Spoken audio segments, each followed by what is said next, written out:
Hi all!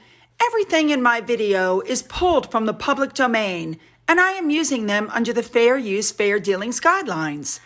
Everything I say is my own opinion. You should look into this information for yourselves, but I'm pretty sure I'm right. Good morning, everybody. We have several topics to cover again today. We're going to talk about the leaks being put out by the Sussex camp. We're going to touch on information that's on Twitter about what's going to happen to Harry if and when he returns to the UK for Diana's statue unveiling.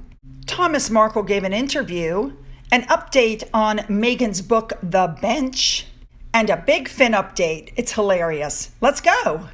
The first story put out by the Sussex camp says that Harry called up the Queen to get permission to use the name Lilibet on the new baby.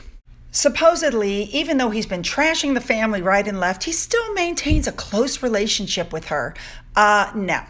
Then the next story that they released was that they had a Zoom call with the Queen so that they could introduce her to her namesake. And again, that was obviously released by the Sussex camp. Then the Sussex camp put out the story about how Archie just adores his little sister and he's starting to have his own life with preschool and outdoor activities, and what a great life he's having. You know, maybe it's just me, but I was really hoping that since they were taking a 5-month maternity leave, that they would stop with the constant PR crap. And even though they claim that they don't have social media, obviously they do, because now they're responding to some of the stories. Like the story above, where they're claiming that they did check with the Queen before they used that name. I think they realize people are really angry and they're trying to clean up the mess. Like this story that just came out. In response to everything that these two grifters are putting out, a palace spokesman said that they did not ask permission to use the Majesty's moniker. I find it in poor taste to name the baby after somebody that you're claiming caused genetic pain and you're slamming the institution that she's worked for her whole life. Well, the next thing we're going to touch on is something that I found on Twitter. And what it says essentially is Harry's been made aware that when he goes back to the UK, there's going to be a meeting. Meghan is not invited, and they're saying that the Queen has been so upset by the public accusations that have been passed on to the family. Apparently, they're getting ready to do something about it. She has to listen to the mood of the UK people, and the UK people want those titles and everything put into abeyance, so it very well may come to that. Next up, Thomas Markle apparently went on with an interview with 60 Minutes Australia, and he confirmed what everybody already knew. He hasn't spoken to his daughter. He hasn't met Archie. He's not going to see the baby. However, he did say, "You want dirty laundry?" Quote, "This is the first time I've discussed these things." Now, he's kept his peace for quite some time, I think, in the hope that she would change her mind, but it's obvious he's been frozen out, so he's got nothing to lose anymore by letting it all fly, so I'm glad he is. The next story we're going to touch on is Meghan's book. It's already going in the bargain bins.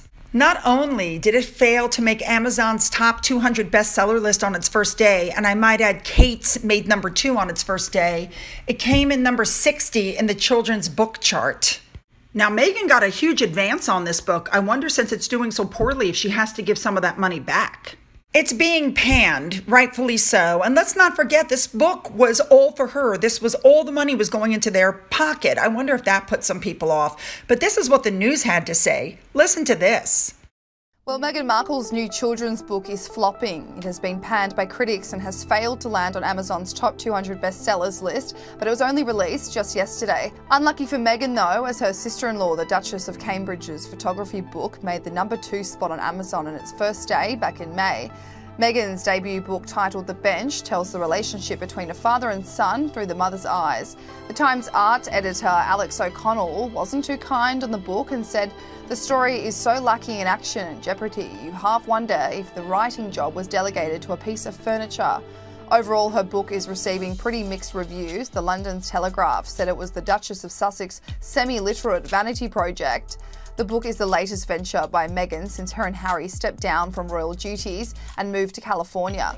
Meghan's biggest critic, Piers Morgan, has been mocking the Duchess of Sussex and her children's book. He retweeted this story from the Daily Mail UK, which states Meghan was short of making the top bestseller list. Morgan made a cheeky remark, bragging that perhaps he is a better writer than the Duchess.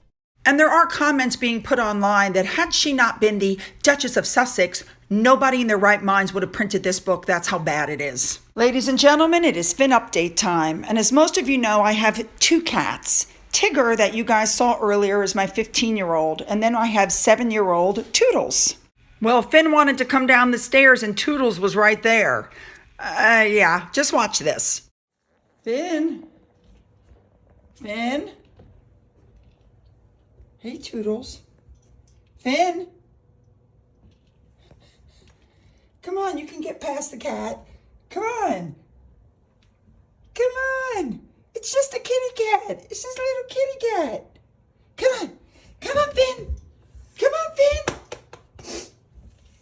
Come on, Finn. Come on, come on, come on, come on.